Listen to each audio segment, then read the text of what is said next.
Yaş mamayı aldık. Veriyormuş gibi yapalım. En azından böyle bir fotoğraf karesi olsun. Bak yok ama Yok hocam. Ver Yaş mamanı da içine atalım.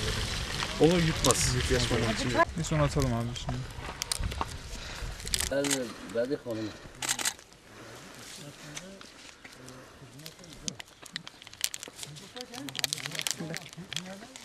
Şimdi bir mama açalım, mama dökelim. Şimdi köpeklerimiz de bizim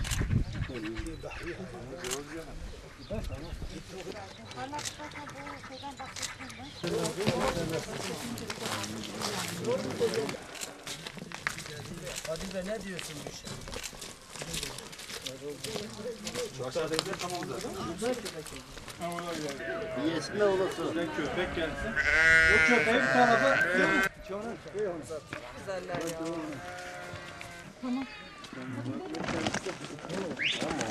Biz Van Tarım Orman İl Müdürlüğü ve Büyükşehir Belediyesi ile beraber düzenlediğimiz ortak proje için bugün buraya da bir araya geldik. Projemiz daha sağlıklı insan için daha sağlıklı hayvan adında bir projemizdir. Bu projemizde Echinococcus granulosus dediğimiz paraziter hastalıkların insanlara, hayvanlara bulaşmasını önlemek için bu projeyi hedefledik.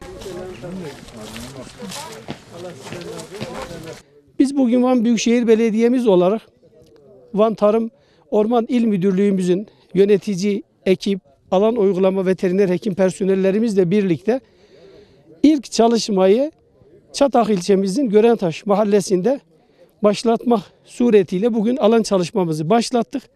Bu alan çalışması ile özellikle ifade ediyorum ki başta sokak köpeklerimizden insanlara bulaşma riski çok yüksek olan paraziter, tekrar ifade ediyorum, paraziter, mantarisit, bakterisit ve viral olan bütün etmenlerin ortadan kaldırılması amaçlı biz bugün bu mahallemizdeki bütün sokak köpeklerine söz konusu ilaçların yedirilme noktasında ekiplerimizle beraber alan çalışmamızı yürütüyoruz. Bu alan çalışması da bir bütün ilimizde devam edecektir.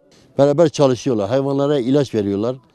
Herhangi bir hastalık nedeni bunlar fayda sağlıyor, yani hayvanlar için sağlıyor. Yüzünü göreyim diye elini çek. Abi O siz de o tarafa geçin. Ben bu tarafa geçeyim.